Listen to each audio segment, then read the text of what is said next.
you want to grab your Bibles, if you want to go somewhere, I'm going to spend some time. I reference this passage of Scripture quite often, but I've never really taught out of it. And I'm going to, if you want to go to John chapter 15. There's actually been books that have been written on the parable of the vine. There's a book called Secrets from the Vine, where they go through and just tear this apart. And to a degree, we're going to do the same thing. John chapter 14, Jesus is doing a lot of teaching, talking about the kingdom of God, the kingdom of heaven. He goes through 14, and he's having an intimate time with his crew, his 12 that he's training and equipping to take over the ministry that's in front of them. And he talks about, he'd say, I'm going to be leaving and I'm going to go prepare a place for you in my house. There's many mansions, many rooms in the kingdom of God, and there's one for each one of us. He goes through and starts laying down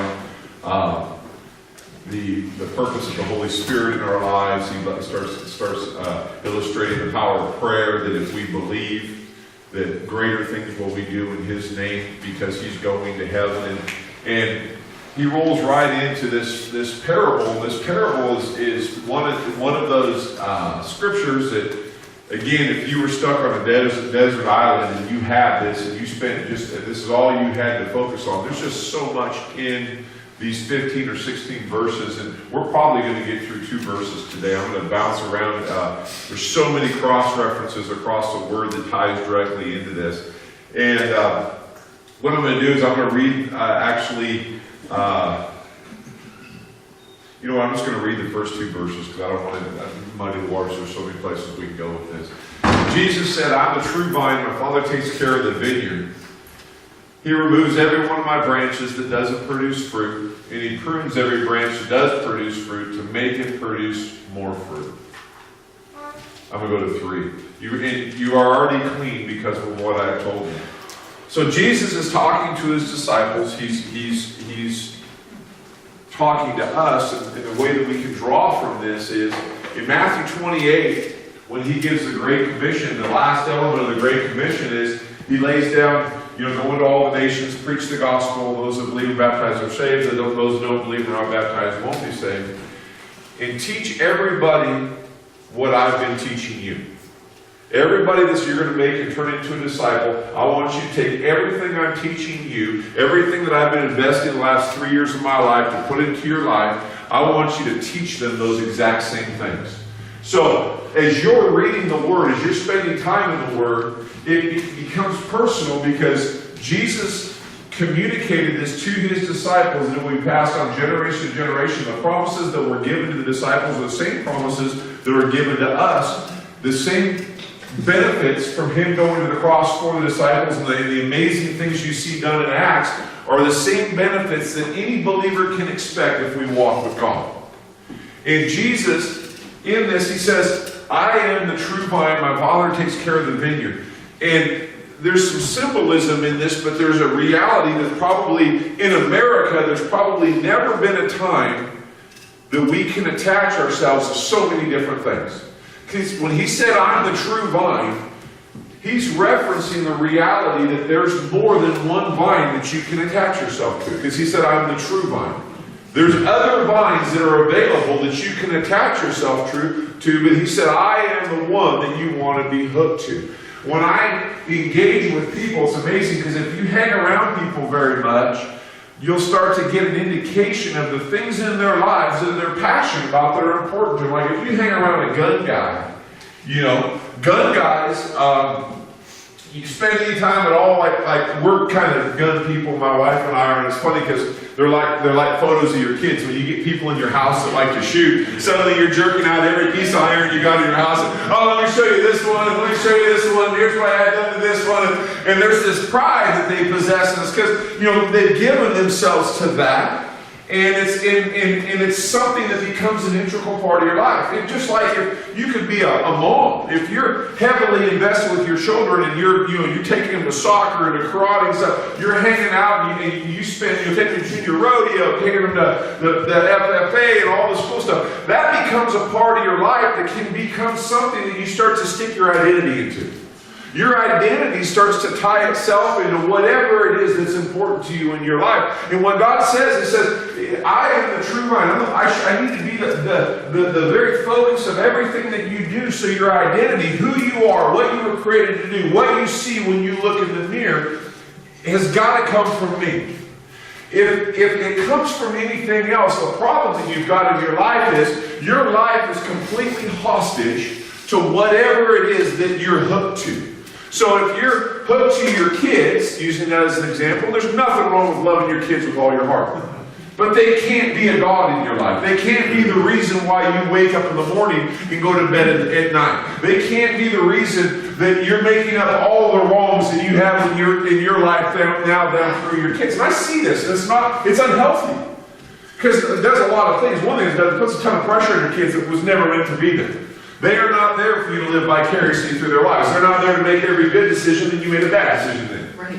They're not there to prove that while you might have really been a crummy kid, but you're a great parent, just look at my great kid. That's a lot of pressure you can put on your kids. And what happens is when your identity, when that becomes the vine that you attach yourself to, suddenly when that starts to fall to pieces, what happens in your life? Your life starts to fall to pieces.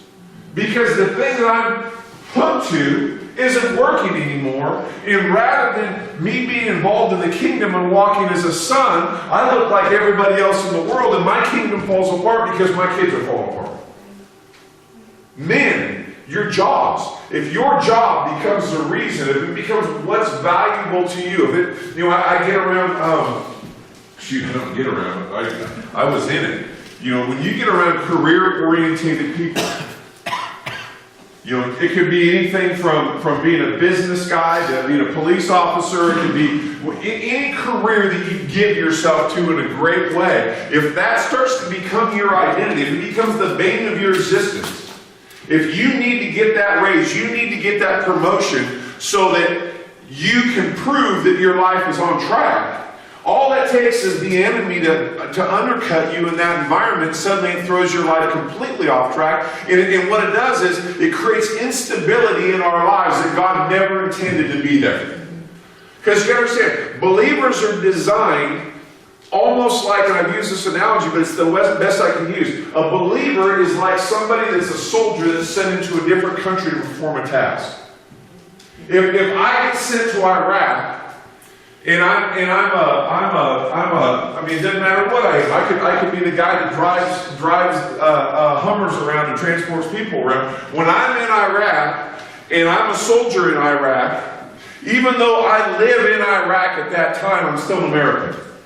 See what I'm saying? I don't really care what's going on in the Iraqi government. I don't care who's getting elected, really. I don't really care what's going on socially. I know that I've been placed here and I've got a job to do. And when I leave and I go to do my job, I'm not thinking about all of the things that I'm seeing on the side of the road. I'm staying focused on what I've been placed here to do so that because I've got people depending on me. And if I don't do my job, they're going to die. And so if I'm a soldier somewhere else, the things that are happening there, if a good movie came out, you don't care. You go to sleep with one purpose. In fact, I was coaching a basketball camp 8 or 9 years ago, and there was a Seventh-day Adventist pastor who was coaching with me that had gone 2 tours in Afghanistan. And he was one of the unique guys that he didn't really mind talking about it. And we spent a few weeks together and we just became friends and we were talking about it. And he was a room clearer. His entire job was to go door to door to door to door clearing rooms. That's a pretty dangerous job. Because, he said the only thing we had going for us is that they were really bad shots. Because you bust in a room and they wouldn't aim, they just start spraying bullets everywhere, and, and we'd shoot one time and they'd fall down. But he said that was the only thing we had going for us as we were clearing rooms. And I asked him, I said, how in the world do you deal with that? Because as we were dialoguing, he'd taken the lives of quite a few people as he was doing his job. And I said, man, you're well adjusted, you're not like weird, you're back. He said, I made a commitment to my family when I left that I would do whatever I had to do to get back to my family.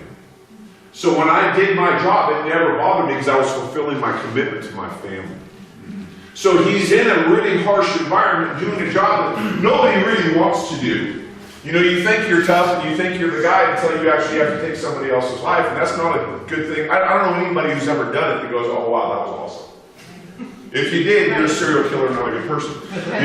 That's the only kind of people that enjoy that. But the reality is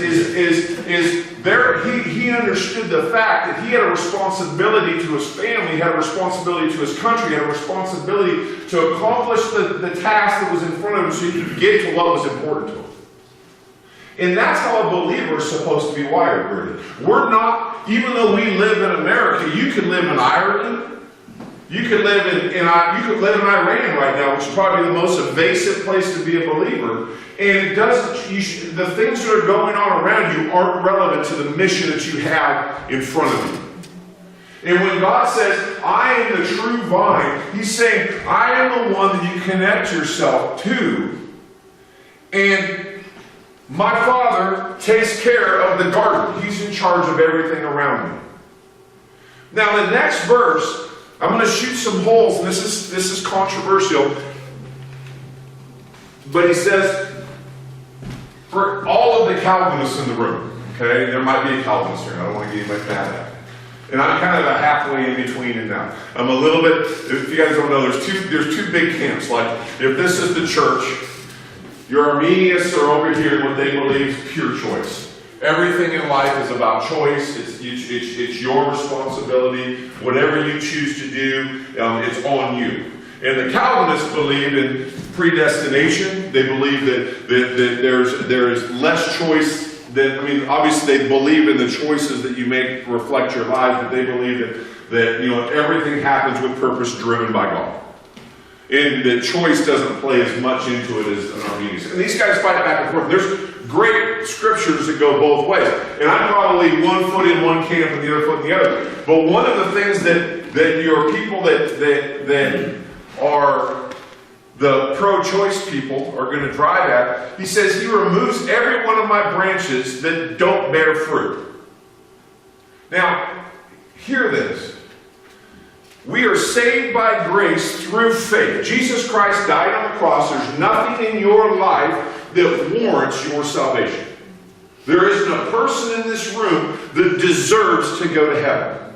You understand what I'm saying? So hear me. I'm not talking about if you're good enough, you get to go to heaven. But you can't get away from the reality of the Word that there is a responsibility of a believer to do more than pray a prayer. There's a fruit associated with their lives. And what he's saying is, if you're connected to the vine, okay, so you're going to heaven, and you don't produce any fruit, and I'm not saying this is what Jesus said. He said if you're connected to the vine and you don't produce fruit, God removes it.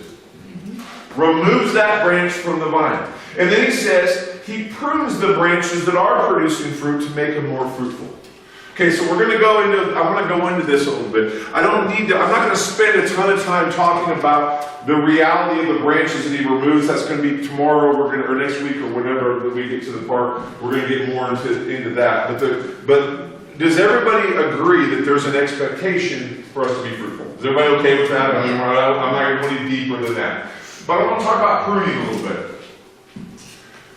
As we spend time going through our lives, you have to understand that there is a supernatural element involved in just about everything we do, whether you want to admit it or not. Okay? Hebrews chapter 12. In fact, grab your Bibles, go there real quick. We're going to read this because this ties right in. And you I can quote a big part of it, but I don't want to misquote anything. Hebrews chapter 12, verse 1. Again, going back to the whole vine idea. He said, since we're surrounded by so many examples of faith, we must get rid of everything that slows us down, especially the sin that distracts us. We must run the race that lies ahead of us and never give up. We must focus on Jesus. We must focus on the vine, the source and the goal of our faith. He saw the joy set ahead of him so that he could endure death on the cross and ignore the disgrace that it brought him. Why did he do that? Because he realized that he was a soldier in Afghanistan, and what happened there didn't matter to what happened in the kingdom. He did the job that God placed him here to do, that he might be the firstborn amongst many brothers. He endured something he didn't want to have to do, to be obedient to a father that had a task for him to accomplish on this earth. Do you understand that? He was an example to us. And it says, he received the highest position in heaven next to the throne of God. Think about Jesus, who endured the opposition from sinners so you don't become tired and give up. I can't tell you how many people I get around that are 15-year Christians that are tired and talking about giving up. Because life's just so tough, and it's so hard to serve God, and it's so brutal. 12:4 says, you struggle against sin, but your struggles haven't killed you. I love that, because there's no patsy stuff there. It's like, man up. I know you're struggling with this, but it hasn't killed you yet, so get over it. You've forgotten the encouraging words that God speaks to as his children. My children, pay attention when the Lord disciplines you. Don't give up when he corrects you. Yeah. The Lord disciplines everybody he loves. He severely disciplines everyone he accepts as a child. So endure your discipline. Some of you guys might have a translation of the Bible says, endure all hardship is discipline. That's my favorite one because I like the way it lays out. Endure every bit of hardship is discipline. God corrects you as a father corrects his children, and all children are disciplined by their fathers. If you aren't disciplined like other children, you aren't part of the family. Yeah. On earth, we have fathers who discipline us and we respect them. Shouldn't we place ourselves in the authority of God, the Father's Spirit, so we'll live? Now, this goes in complete contradiction to all parenting stuff right now. Because today's mainstream parenting is, we don't want to affect their self-esteem. If we push too hard, they're never ever going to really know that we love them. And all they got to do is try, and everybody should get a trophy because they're all winners. All of our kids are winners. And if they get tired, just let them go sit out until they're not tired anymore. Because, it's abusive to make your kids work when they don't feel like working. And what's happened is we're creating an environment. Again, this is a war that we're involved in. And parents, you have to hear me. Life doesn't treat us as adults that way. When you go to work, if you're having a rough day and you had a hard day the day before and you want to take 4 or 5 hours off, I always tell people you can do whatever you want on your last day of work. But if it's not your last day, you better get to work. Because there's all kinds of people that take 4 or 5 hours off. And there's all kinds of people that are going to work they spend more time on Facebook than they do doing their job and can't figure out why they don't get a raise. Because everybody should get a raise after 6 months. That's why they have the review. That's my trophy for making it 6 months. I didn't quit. I should get a 25-cent an hour raise. And life doesn't treat you like that. I got a nephew right now. And we're standing with faith, believing with him that God's going to heal him, but he's going through cancer right now. And you know what? He's in the fight of his life. And cancer doesn't care whether he's a good guy.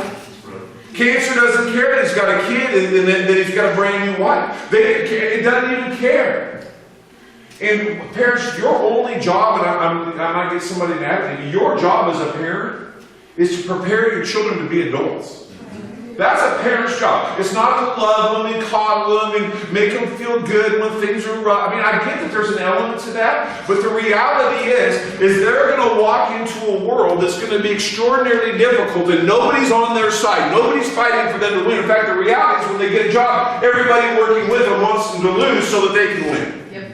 And if we don't prepare our children to live lives that are overcomer lives rather than being overcome, they're going to spend their entire lives struggling. Because I see it every day when I talk to people. And I don't mean this in a negative way, but they're clueless as to why things are going the way they're going because they've never had to be in the real world before. And what he's saying here is, if you love your children, God loves us, and He's got a plan for everybody's life. And He's going to grow us. And if we put ourselves in a position where we're not growing, we're going to endure hardship in our lives. And we need to endure that as discipline so we'll grow through it and past it. Because the reality is this. I can't tell you how many people I know and have read books about that started out in the mailroom and ended up as a CEO. Why? Because they said, you know what, I might be a mail guy right now, but someday I'm going to run this company. And their vision was to accomplish something that was great. They became the best mail guy they could be. And as they're becoming the best mail guy they can be, they get to be the mailroom supervisor. Because they go, you know what, if all of our mail guys were like this guy, then we would be way better. So let's promote him. Maybe all the good things coming out of him will bleed off on everybody else.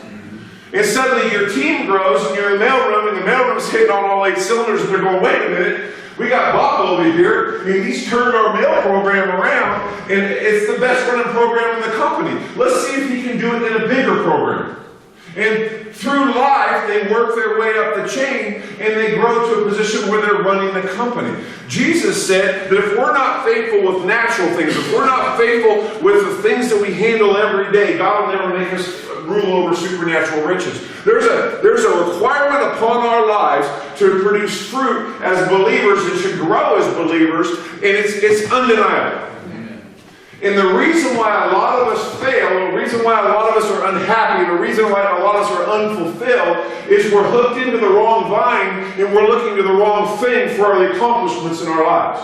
Because the reality is, I might be a business guy, and I'm just picking on business guys, I can pick on anyone else, but I might be a business guy right now, and if my focus is to be obedient to the Word, and the Word tells me, and whatever I do it to honor God. Like He is my boss, like He is my master. If everything I do is 100% to honor God, and my heart is right, and I'm doing things right, is that going to bring me promotion in work? It will. Because here's the reality. The bar is really low. I can't tell you how many people that are personal friends of mine, people that go to this church, and you can Facebook them any time of the day or night and they'll respond to you. Which means they're sitting at their job on their telephone watching Facebook. Right? No, but that's okay. No, sometimes not, but many times yes. They're sitting at their jobs. I walked into Napa the other day, and I'm waiting as everybody's on their cell phone. They wouldn't help me because they're all accomplishing something on their cell phone. Yeah. And I'm going, are you kidding me? There's nobody in the store. I walk in, and they got to finish what they're doing on their cell phone before I can get time from them. The bar's pretty low because, again, people aren't super duper committed.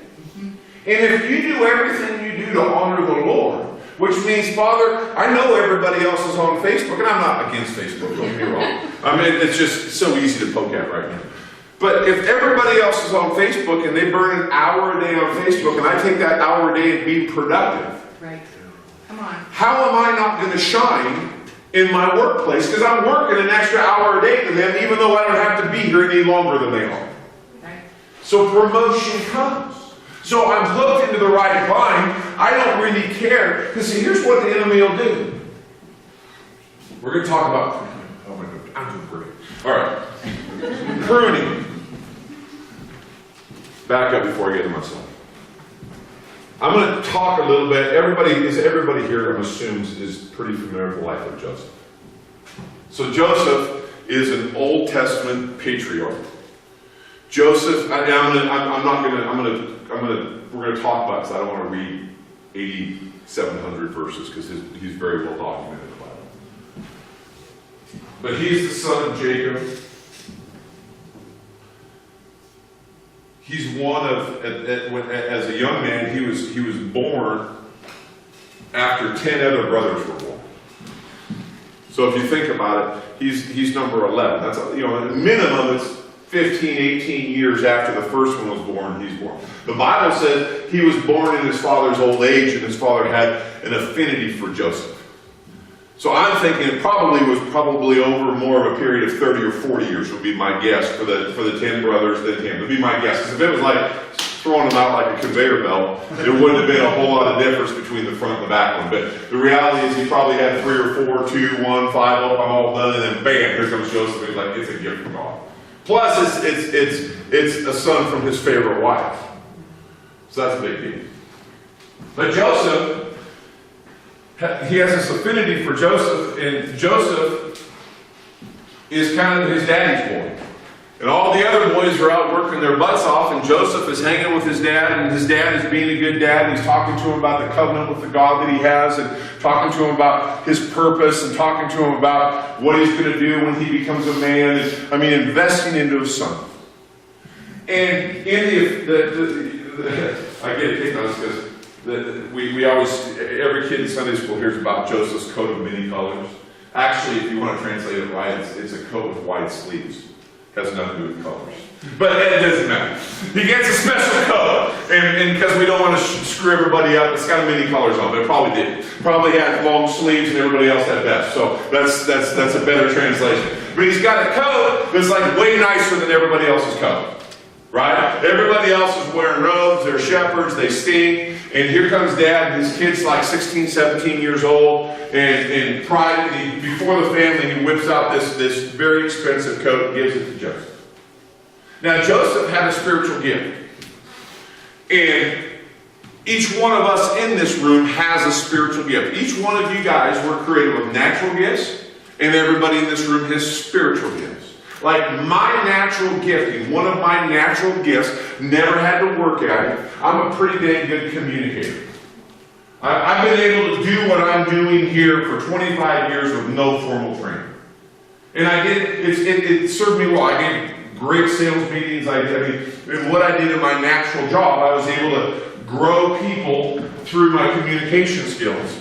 So that's a natural gift. Now I'm using it spiritually because I learned to tap in prophetically to the Spirit of God. I can take that natural gift and use it for the kingdom. Where I used to take that natural gift and use it for me. But each one of us have different gifts. And the way you produce fruit, getting back to, is by taking the gift that God gave you and using that gift for the kingdom. Not each one of us is gifted the same. We don't need everybody to have the same gift. We need a body. Each one of us gifts represent a small portion of the body of Christ. One of my frustrations with churches, and I'll be really candid with you, and I'll get back to Joseph. But one of my frustrations with churches is we exalt gifts above other gifts, and we don't see the value in a church of all the gifts, and that's why I don't believe we see the Spirit of God moving in our environments the way that He wants to. Because the reality is this: because I have an ability to communicate and operate prophetically in the gift that I have, and it's a front person gift, suddenly I get insecure and I can't take anybody else having the spotlight around me, and I start to push back on anybody else that has a gift within the church. And it happens all the time in churches. And the reality is, there's people that have gifts of healings. If you are a person that literally, and I'm just planting vision, and if I talk to people, I'm like, man, I just want to go into children's cancer wards and lay hands on all the sick kids and see them well. I want to, you've got this desire in your heart to see God move through you and heal people. That desire is placed there for a reason. But if you don't ever do anything with that gift, it just lays dormant. And you don't do anything with it. You're like, I'm a really tall guy, pretty athletic, or I was pretty athletic when I was young, and it gave me an unfair advantage when I played basketball. But I practiced every day for 4 or 5 hours a day to develop the gifts that I had, that I was able to become an All-American. If I would have never practiced, I'd have just been a tall guy that never played ball. Does that make sense? So everybody's got a gift on the inside of them. Obviously, Andrew's got, a musical gift, a psalmist gift. You listen to her sing, and she's strong. But if all she ever did was sing in the shower, that gift would never be exposed, and God would never have an opportunity to use that gift as a blessing within the body of Christ.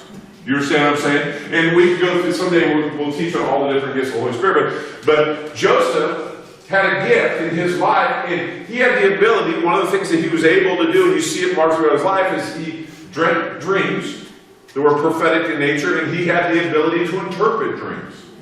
That was a gift in his life. So he's this young kid, probably a little bit arrogant, right?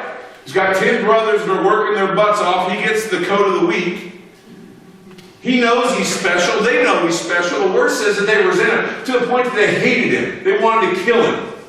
So it's not like a minor favoritism issue here. This is like again, you can read between the lines. This is a Jerry Springer episode. We got one part of the family who wanted to kill another part of the family. You know, the Bible never gets into it, but this doesn't happen on accident. And lo and behold, Joseph has a dream. They're out tying up wheat, and all of them, the brothers all tie up a sheaf of wheat. He ties up his, and all of his brothers' sheaves bow down to him. And then, because he's a little bit arrogant, he's pretty excited about it. He's like, hey, guess about the dream I just had. Tells his brothers that already don't like him. And it says, all I know is your sheaves bowed down to my sheaves. And they're like, oh, this arrogant little, because there's problems in the family household. Oh, you're the youngest, you're not the oldest. We are never bowing down to you. Dad might love you, but we hate you, and you are worthless, you're a nothing. And Joseph goes, because again, when you're the favorite, whatever, you guys are idiots, I have the coat. And he walked away. He has another dream, but this time, it's the moon and the stars. The sun and the moon and the stars bow down before him. And this time his father hears about it. And his father says, now, do you think that your mother and myself and your brothers are going to bow down before you? He said, that's just a dream I had, Dad. And the Bible says that his father didn't resent him, but he pondered it. Now I'm going to throw out something that'll twist your heads off your shoulders a little bit. Okay, God gave him this dream, right? Prophetic, correct? Okay, because you know at the end, the way that Joseph's life ends up. Did his mom ever bow down before him? No. She was dead. So I'm going to take you into this pruning and keep this in mind. God spoke something over Joseph's life. The brothers were going to bow down. The father, the mother, and the brothers were going to bow down. Mom didn't bow down. Why? Okay. We're going to just blast through this, but I want to talk as this is happening in our lives on a daily basis. Was Joseph ready at 19 years old to lead the Egyptian people? He wasn't. Let's be honest. He wasn't ready. Now, brothers get mad, throw him in a well. He gets sold off as a slave. He ends up in Potiphar's house. Right? Am I tracking with me? Potiphar is one of Pharaoh's right-hand men. And the Word tells us that Joseph had favor with God and everything he touched within the house prospered. Now let's take a step back for a second and look at the life of Joseph now. You're the son of a very wealthy man. You're the favored son of a very wealthy man. Your brothers throw you in a well. And you get sold off into slavery. What is the general disposition of the average person at this time? Are you kidding me? I got promises from God. My dad, you know who my dad is? And I get sold. God, who are you? I thought you were supposed to be faithful and take care of me and bless those that bless me and curse those that curse me. That's things that his father had told him. The covenant he had with God. But we don't see that happen in Joseph's life. Joseph gets in a position in his life where there's pruning going on in his life. There's creating of humility in his life. I mean, when you get sold off as a slave, there's probably no more humbling thing that could ever happen to you than to be sold off as a slave. And God is shaping and fashioning. He's growing him. He's teaching him. But what positioned Joseph for the blessing? His perspective within the challenge. You don't see Joseph having a pity party, trying to run away, trying to second guess God. He sits down and says, hey, if I'm going to be a slave, I'm going to bust my butt and be the best slave I can be. And he starts to prosper within what he was doing. Again, the word is very unclear, but he was probably a slave in that house for years. They generally didn't treat slaves well. And he kept his attitude right, he kept his head right, and he remembered everything that his father had taught him. And when we see, so he elevates. Everything he touches works. Suddenly he's working out in the gardens. The gardens are flourishing. They put him in charge of the gardens and the house. Man, the house, he's managing the inventory of the vegetables and the fruit, and they're saving money like never before. And everybody's happy because Joseph's a good guy. The slaves are working harder. Nobody's running away. And Potiphar's like, man, I'm putting this guy in charge of everything because everything he touched just works. Now that's the way it should be with a believer, just so you know.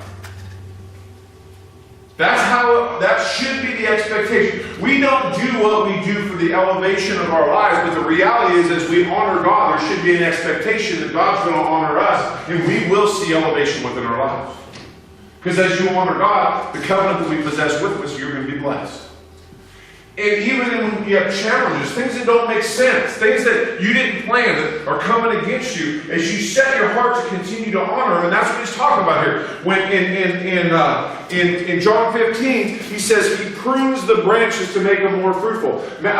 Hebrews 12, the Father disciplines us to prepare us as children and grow us up into who we're called to be. These things that are in life that the enemy means to destroy our lives, God will actually use those as testimonies to promote us as we honor him. The challenge is, many of us as believers fail the test because we get into the challenge and we just look like everybody else in the world. And there's nothing promotable about our lives, because the reality is when everybody's sitting around the water cooler complaining about what a crumb bum the boss is, we go get in the middle of it and we lead the crumb bum crew. And we think we're being leaders because we're leaders of the discontents, when the reality is we're ambassadors that are supposed to be revealing the love and the joy of Christ to everybody around us. And what happens is believers that were designed to do great things don't accomplish great things because we fail the test. Because here's how it works as a father. As a father, if I have a child and I'm rearing my child up correctly, I'm going to put them in a position where they can fail but not die. So they learn how to fight through the challenge. Like if you ever see a kid that's a little bit afraid of heights, and you're putting them on the deal where they slide, Dad's going to get behind them a foot, 2 feet, and say, okay, Dad's here, climb. But I'm scared, Daddy. It's okay, climb up. He's standing there to catch it if they fall. But he's spotting them, but they got to climb up the ladder. Once they do that 4 or 5 times, he might take a step back and say, you're doing good, buddy. I'm going to come over here and I'm going to shoot a picture of you while you're climbing up the ladder. You're not behind him anymore, but pretty soon he's climbing up and he's posing and got one leg out. Why? Because his confidence is being developed in who he is and what he can accomplish as a young man.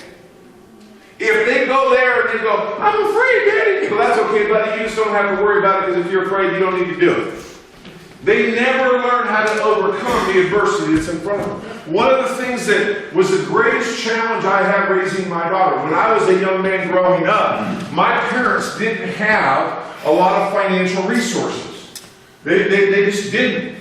And so when we got into a position, especially like when I went to Bible college, I knew that I'd heard God, that I needed to go to Bible college. My wife didn't work. I had a 2-year-old daughter, and I ran my own business, and I cut my business down to 4 hours a day. And I had no outside help whatsoever. But I knew that I had heard God, this is something that I needed to do. So I'm moving forward by faith, believing that what I heard God tell me to do, I'm going to do it, and God is big enough to handle what I can't handle because I'm honoring Him. And as I'm going to Bible college, I can't tell you the number of times that we needed a miracle to make it to the end of the month.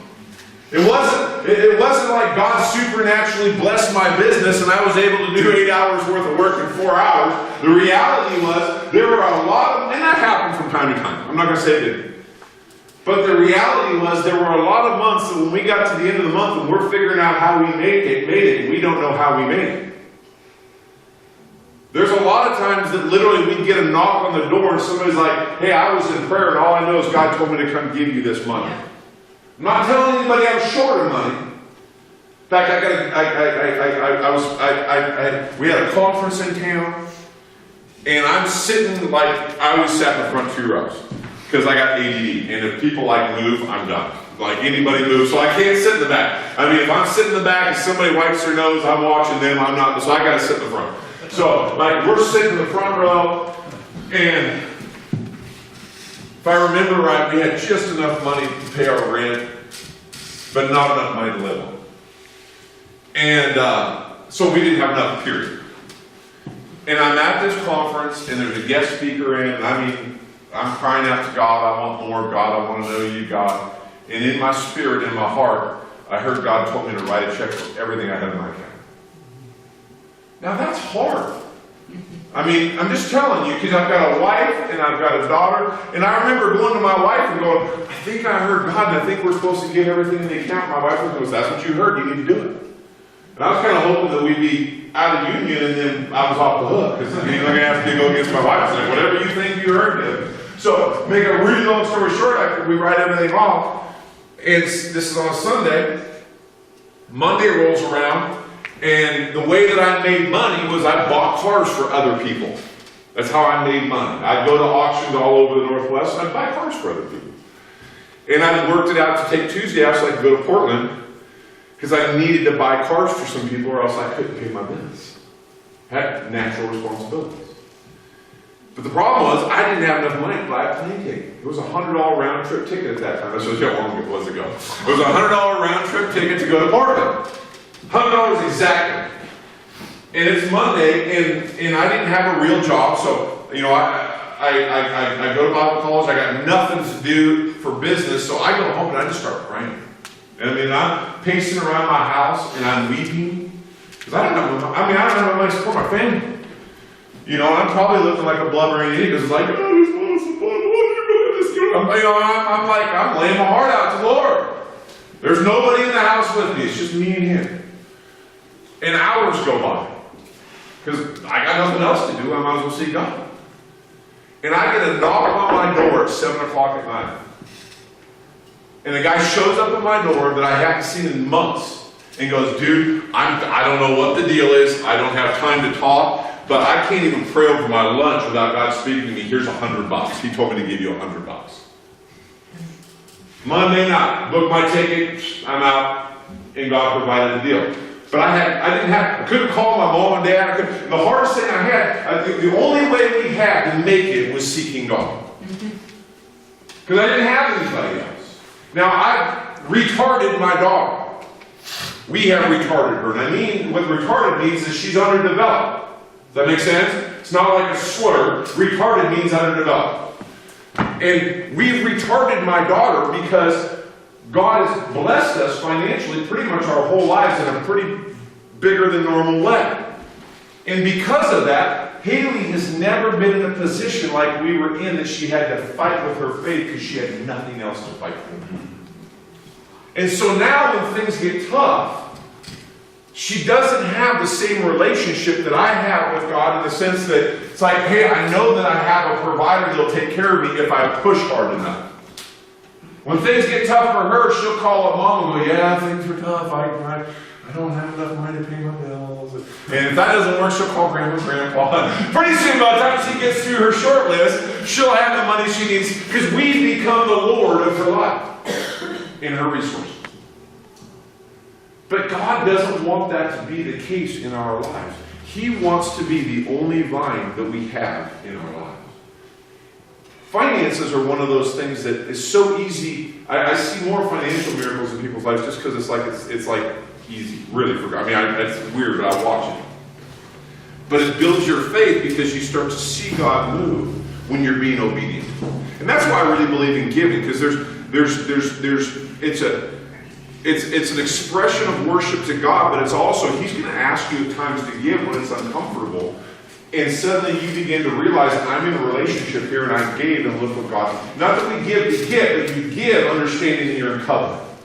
And as I'm faithful, He's faithful. You understand? There's a perversion of the gospel that says the more you can't outgive God, the more you give, the more you can't outgive God. Because if He hasn't told you to give, you're giving to get, and you're not going to get nothing. But if you're obedient when He tells you to give, He'll always be faithful to make sure your needs are met. That's how God works. And that's the stewarding process. Now, Joseph, we're going to blast back and I'm going to tie this together because we have a pop. Joseph, we don't know what it is, but he missed something along the way. And the reason why I say it is this. So he goes to Potiphar's house, he kills it, gets promoted. Potiphar's wife wants to hop in the sack with him. He says no. She concocts a story. He gets thrown in jail. Okay? Again, shows up in jail, doesn't pity party, I don't know how you get promoted in jail, but he did. Pretty soon he's wrote the whole program. But along that timeline, his mom died. His mom died. The moon never bowed down to him. It took longer to get him where he needed to go than God originally planned. Another great example. How long were the Israelites supposed to be in Egypt? 400 years. How long were they in Egypt? 430 years. Who cost them the 30 years of their life? Moses. If Moses had, I'll throw this out, just a summation. But if Moses would have just shut his mouth, been obedient to God, and not killed the guy out of his pride and his rage, he'd have been in a position to take Pharaoh's spot and let his people go. But he had to get taken to the backside of the desert for 40 years. Because it was 10 years later, and he'd been right on the 400 years. We spent 40 years in the desert, it took 430 years to get him out. Any way you want to slice it, what God said didn't come to pass because Moses made a choice that elongated the process. So for every Calvinist that believes that we have no choice, and we just walk through life like drones, that's not the case. If that was the case, Moses would have made it in 400 years. If that was the case, the sun, the moon, and the stars would have bowed, but they didn't. The reality is God was taking those men of God, through a process and pruning them so they could fulfill the destiny He had for both of them as deliverers of His nation of Israel. God has called each one of us in the body of Christ to be a deliverer of the environment that's around us. That's the cool thing about how it works in the body of Christ. It's not about building a big church. It's about us being the church. You realize that, each one of you is the church. So where you go to work, the kingdom of God is entering that workplace. And if you release the kingdom in that workplace, light happens. Because you can't hide the light from the kingdom. And I'm not talking about, hear my heart. I am really, really, really against workplace evangelists. Because I've been an employer and I don't need somebody stirring junk up in my workplace. But the reality is when you walk with God, live with God, and honor God, your life will create opportunities every single... I've never, ever, ever in my life, anywhere I went, led with, I'm a Christian. But almost everywhere that I've been in my entire life, I ended up doing Bible studies with guys from the stores that I worked at because they would realize that there was something about me. On our free time, we would get to talking, and suddenly on Wednesday mornings, we're meeting for a Bible study. Off campus, not in the workplace. Why? Because my boss wouldn't have been okay with it. He had us there to work, not to have church. But if they want to come in an hour early and talk about Jesus and what I had books that I like, that I just love, we go through books and stuff and just spend time. And God blessed those environments. God blessed those people. Why? Because I was walking in the kingdom. And I never, ever, ever in my life have walked up to somebody and said, "You're a heathen and you need to know God." But I've watched people that are Christians do it, and I've never seen it produce fruit. All I've seen it do is make people mad. Because heathens don't like to be called heathens. Just telling you. They don't like it. They might know it, but they don't want to hear it. You love them. You walk like Christ. When their families fall into pieces, you can walk up to them and go, man, hey, I've been there before. Or if you've never been there, I get what you're saying, but let me tell you a couple things that I've learned along the way that might help you. Just for free. And it's planting seeds in the lives of others that produces fruit. And that's what he's talking about. He said, I'm going to groom you. And what he's grooming is, he's grooming the us out of us. It's the me that's always getting in the way. My agenda that gets in the way of his agenda. I've never, ever, ever ministered to somebody when, even if they didn't receive it, when the presence of God wasn't there. But there's been a lot of times that I've been so busy that I felt like I needed to go talk to somebody about Christ, and I didn't, and I've never sensed the presence of God in that heart. Does that make sense? We're called to walk and be lights. And that's what he's talking about. Jesus said, I am the true vine. You walk with me, you live in me. And if you live in me and you walk with me, you're going to bear much fruit. We're going to get to that down the road here as we keep going through this. But there's a challenge in this. And the challenge is this. When you're in those times of pruning, too many of us are looking to be delivered from the thing that was created to shape us. Too many of us are praying to God to take us out of that heathen workplace, when the reality is we're there to be light. And that's going to shape you to prepare you for your next opportunity. Too many of us are complaining because our wife is a blankety blank blank blank and doesn't appreciate me, when the reality is she's a gift given to you by God, and you take care of that gift will take care of you. If you get a new car, and you never wash it, never change the oil, never vacuum it, it won't be very long and that new car is not going to run anymore. And that gift is not going to be a gift. But if you go out every single week and you wash your car, you vacuum it out, you change the oil in it every 5,000 miles, the 3,000 mile deal is just made by the car industry. Every 5,000 miles, that car's going to take care of you. That's how it is with your wife. What'd you do to get that poor woman stuck to you? You took her out to dinner, told her she was beautiful, told her that you loved her, asked her what she thought about things, pretended like you cared. All of those things. And then suddenly you hook the fish and reel it into the boat, and you just want to throw it in the frying pan and never look at it again. It doesn't work that way. You've got to take care of relationships. And that you might be in a position where you've created a real problem in your life. The easiest thing to do is run, but God's saying that ain't going to fix anything in you. That's why you see people married 3 and 4 and 5 times. Why? Because they just run away from their problem, never change anything on the inside of them, jump into the next relationship the same as they were, and they make the same mistakes they made before, and 4 years later, just like the last one, it fell to pieces. And we're not smart enough to realize that maybe it's not their problem, maybe it's my problem. So I'm going to try it again. Suddenly I'm on my 4th, 5th, I met a guy the other day. 6 times he's been married. I mean, on your 6th time, do you think the woman might be a little leery? I'd be like, holy smokes, he was young. Been married 6 times. He was like 50-something. I'm like, that's like, I mean, he's great at catching them. He just can't keep them. But the reality is God is looking for us to learn to die to ourselves. And there's no better way to die to yourself than to live your life for your spouse. Not in an unholy, wrong, blind kind of way, but recognizing that this is a gift and this is a blessing. My wife should be sitting here, but she's not. But this is a gift and this is a blessing that God's given to me. And I'm going to take care of it and I'm going to nurture it. And guess what? When you do that, there's going to be times when you need that blessing to take care of you, and it works both ways. And it doesn't mean that you don't get in fights, and it doesn't mean that you don't have challenges. What it means is I'm committed, and I've sown my life into it, and I'm not going to leave her because Jesus never left me. Yeah. Because this is the mystery. It's a husband to his wife as Christ is to the church. When people look at the covenant that we have as believers, we had Haley had her 14th birthday party when we lived up north. We had I think there was 12 girls in our house for her 14th birthday party. We were the only family that was a family.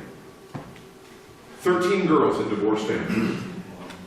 I mean, and it was in a Christian school.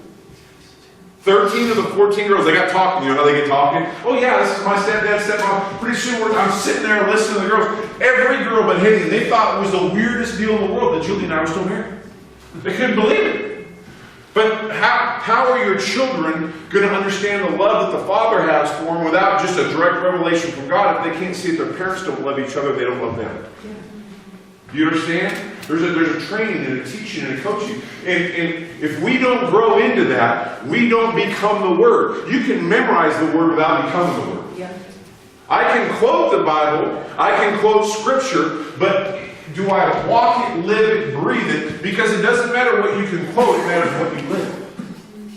So when you go to work, it's your living the Word that brings promotion. When you have a family, it's your living the Word that allows your children to be grown up in the way that they should go. And sometimes it's hard to do, I get it. But that's where we persevere and learn to die to ourselves, and that's what sets us up for the ultimate promotion of being the deliverer that God's called us to be. Because everybody in this room, you were created to be a deliverer. Mm-hmm. Why? Because we were created in the image of Jesus Christ, and He laid down an example for us to follow, and He is the deliverer. So when I go out into the marketplace and I go to work, the people I come in contact with, that's a divine appointment from God to show them the kingdom. The reason why our country is where it is we as believers don't believe that. We as believers don't believe the purpose that we have in our lives. And when we walk into an environment, we don't walk into an environment looking to be an example of Jesus Christ and for the kingdom. It's like that guy that's in Iraq. When we get in our car, we're going on joyrides. We're not driving with purpose. We're seeing how fast the Humvee can go, and we're getting out of line, and we're going all different places and can't figure out why nothing's working. It's designed to work a specific way, and that's why God gave us His Word. We put it in us, it becomes part of us, and then it comes out of us. And we said, I'm the true vine. The way that you hook a branch into a vine is you can take just about any branch that's a like kind branch. And if you take a piece of rubber, hook it, make the vine or the tree wet, take the bark away, put them together and lash that thing tight on there. In 6-8 months, you don't need the lashing anymore. You can take it off and it's just growing on its own. And that's what discipling people is all about. If Andra is somebody in my life and God's called me to disciple her and invest in her, then I'm going to take and wrap my arms around her and hook her to Jesus. Yep. Because it's creepy if I do it naturally. Figuratively, I'm going to hold her to the vine. Yeah. Until the time comes that she doesn't need that anymore. Yep. And it will come. And then He'll begin pruning her, and she'll create her own fruit, and eventually she's holding other people to the vine just like we did. So He says, I'm the true vine. Each one of us was created to produce fruit. Next week we're going to get into the actual production of the fruit and what we're doing. But the reality is, this is the thing I want to ask you. There's just a couple things I want to ask you to think about today. Number one, are you attached to the vine, period? Because going to church doesn't make you attached to the vine. Any more than sitting in your garage makes you a car. The way that you're hooked to the vine is it's not praying a prayer to go to heaven. Jesus said, if you're not willing to deny yourself, pick up your cross and follow me, you're not fit to be called my disciple. If He is the Lord, that means that vine is the only thing that matters in my life. If you can't say that He is your number one priority in your life, and the reality is there are people that have said that, and that's what this is talking about. There are people that have raised their hand in church that said, I want to hook onto the vine, and then nothing ever happened, and they're not producing fruit. It says, the Word tells us that those people are going to be cut up and taken away. Because there's a responsibility that once you make that commitment, you follow through with the commitment. So you have to ask yourself, am I attached to the vine, or am I? And the way I can tell is do I see in my life, number one, is there any evidence that I'm connected to Jesus? Because if there's really no evidence of that, then there might be a problem with my attachment process. That's why I am really against the pray a prayer to go to heaven thing. Because you can pray a prayer to go to heaven for selfish motives. I don't want to go to hell. That's why a lot of us come to Jesus. I just don't want to go to hell. I really don't care about God, and I don't care about Jesus. I don't want to go to hell. Well, he never becomes Lord, and my life never changes. We weren't saved to go to heaven. We were saved to be transformed into sons and daughters of the living God. That's why we were saved. We weren't saved because we sinned. He died for our sins that we could rise up as sons. And there's an expectation of that. If we're not connected, our life is basically going to look like everybody else who's not connected. And if you're not connected, you need to get connected. Which means you need to find somebody that you respect, that you're willing to submit to, that will help you.